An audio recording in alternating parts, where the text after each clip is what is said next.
अस्सलाम वालेकुम व्यूवर्स, कैसे हैं आप व्यूवर्स। आज की इस वीडियो में मैं आपको हाइपोथर्मिया के जो अपने आप में अहम मगर इंतहाई ख़तरनाक तरीका इलाज है जिसमें चंद मिनट की देर इंसान को मौत में धकेल सकती है, तो चलिए शुरू करते हैं। व्यूवर्स, मई 1999 में 3 नौजवान डॉक्टर एना बेगनहोम टोरोन और मैरी फाकिन शुमाली नॉर्वे को कोहे क्यूलेन पहाड़ों में स्केटिंग के लिए रवाना हुए। वो शाम उस तमाम साल धूप निकलते रहने वाले इस इलाके में मौसम गर्मा के इब्तदाई दिनों की एक निहायत हसीन शाम थी। वो तीनों तजर्बेकार स्कायर थे। उन्होंने पूरे एतमाद के साथ वहां स्केटिंग का आगाज किया। तीनों कुछ दूर तक एक दूसरे के पहलू ब पहलू बर्फ पर फिसलते और पहाड़ी नशेबो फराज पर स्केटिंग का लुत्फ उठाते रहे। फिर गैर मुतवक्के तौर पर ऐना अपना तवाजुन खो बैठी। उससे कुछ फासले पर आने वाले मैरी और टोरोन ने उसे लुढ़कनियां खाते सर के बल बर्फ से ढकी एक पहाड़ी से नदी में गिरते देखा। उसका सर और सीना फ्रीज्ड सरफेस पर बने हुए सुराख में घुस गया। उसके कपड़े भीगने लगे और उनके वजन से वो पानी के बहाव के साथ आहिस्ता आहिस्ता नीचे की तरफ जाने लगी। व्यूवर्स, टोरोन और मैरी ने बर वक्त मौके पर पहुंचकर उसके जूते पकड़ लिए और उसे बर्फ के सुराख में गायब हो जाने से बचा लिया।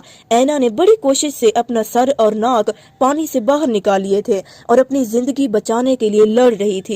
तीनों को इस सूरत हाल की संगीनी का इदराक था। इन इब्तदाई मिनटों में ही ऐना के जिस्म का टेम्परेचर गिरना शुरू हो गया था। व्यूवर्स, टोरोन ने मोबाइल फोन पर मदद के लिए पुकारना शुरू कर दिया। बचाव की टीमें फौरन ही वहां के लिए रवाना हो गईं। एक स्केटिंग टीम पहाड़ की चोटी पर से और दूसरी नॉर्वे कस्बे की तरफ से। पहली टीम पहले जाए हादसा पर पहुंची, लेकिन ये लोग अपने साथ लाने वाले बर्फ तोड़ने के फावड़े से बर्फ की मोटी तह तोड़ने में नाकाम रहे। व्यूवर्स, 40 मिनट बाद ऐना अपने हाथ पांव छोड़ने लगी। उसका जिस्म बेजान सा होने लगा। हिपोथर्मिया अब इस हद तक बढ़ चुका था कि ब्रेन सेल्स को नुकसान पहुंचने के साथ ही उसकी दिल की धड़कन भी बंद हो सकती थी। 40 मिनट गुजरने के बाद बचाव टीम ऐसे फावड़े लेकर आ गई कि जिनसे बर्फ तोड़ी जा सकती थी।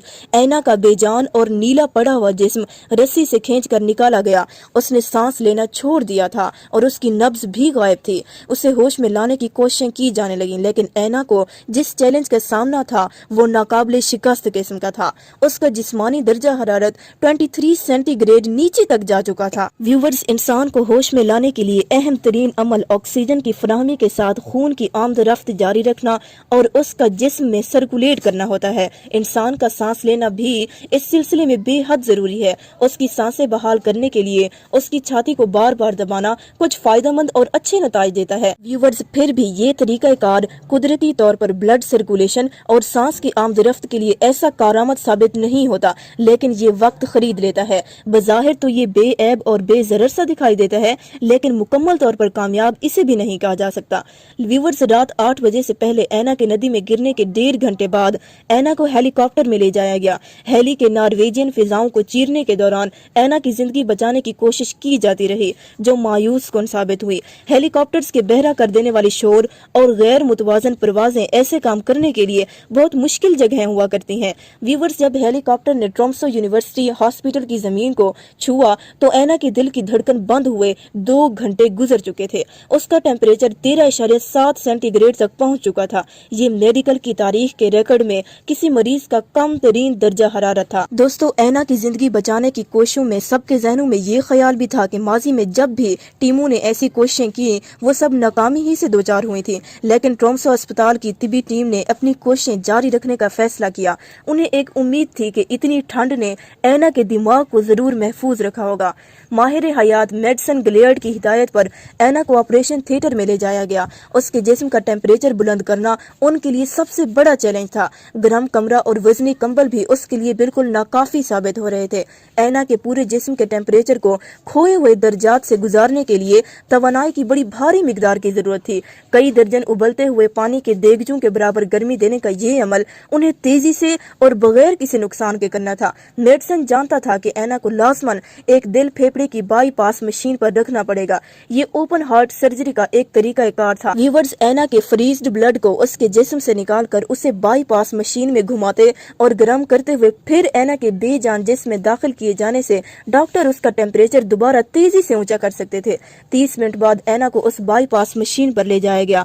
मशीन का टेम्परेचर उस वक्त 31 सेंटीग्रेड तक बुलंद था। व्यूवर्स, तकरीबन 10 बजे के करीब 3 घंटों बाद बिला आखिर ऐना का दिल नॉर्मल अंदाज में धड़कने लगा, लेकिन अभी कोशिशें मुकम्मल ना हुई थी। व्यूवर्स, ऐना की जिंदगी बचाने की कोशिश में टीम ने ऐना की छाती के दाएं तरफ हंसली की हड्डी के पीछे एक रग को नुकसान पहुंचा दिया था। वहां से खून के रसाव ने ऐना की हिपोथर्मिया की हालत से भी ज्यादा हालत खराब कर दी थी। अब टीम को यूं दिखाई दे रहा था जैसे वो अनकरीब मर जाएगी। उसका वाहिद हल ये था कि माहिरीन कल्ब उसकी छाती खोलकर खून का रसाव बंद कर दे। व्यूवर्स, दर्जन भर डॉक्टर्स की कई घंटे की कोशिशों के बाद उस मुश्किल पर काबू पा लिया गया और उसे आईसीयू में मुंतकिल कर दिया गया। वहां मौजजाती तौर पर ऐना फेफड़ों और गुर्दों की नाकामी को झेल गई और ठीक 12 दिनों बाद उसने आंखें भी खोल दी। उसने अपने आप को गर्दन से नीचे मफलूज सा महसूस किया, जिंदा मगर हरकत के नाकाबिल। लेकिन व्यूवर्स, शुक्र का मकाम था कि ऐना का जिस्म ज्यादा अरसे तक इस तरह ना रहा। ये उसकी स्पाइनल कॉर्ड को पहुंचने वाली कोई चोट नहीं थी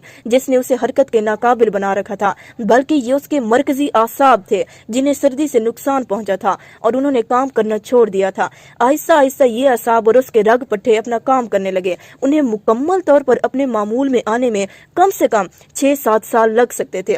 वो दिन भी जल्द ही आन पहुंचा जब ऐना इस हद तक सेहतमंद हो गई कि दोबारा स्केटिंग कर सके और डॉक्टर की हैसियत से अपनी ट्रेनिंग शुरू करे। उसने रेडियोलॉजी में स्पेशलाइजेशन की और अब वो उसी हॉस्पिटल में काम कर रही है जहां उसने जिंदगी पाई थी। व्यूवर्स, डॉक्टर्स ने उसके हिपोथर्मिया का इलाज करके उसे मौत के मुंह से खींचकर ऐसा काम कर दिखाया था जो बज़ाहिर बिल्कुल इम्पॉसिबल दिखाई देता था। ऐना के इलाज की बदौलत जिंदगी पा जाने के बाद हाइपोथर्मिया का शिकार होने वाले दूसरे इंसानों को भी ऐसे तरीके इलाज से फायदा पहुंचना शुरू हो गया। हिपोथर्मिया ने ऐना के दिमाग को किसी हद तक महफूज रखा था और डॉक्टर्स ने उसकी जान बचा ली। वीडियो पसंद आई हो तो मेरे चैनल को भी सब्सक्राइब कर दीजिएगा। अल्लाह हाफिज।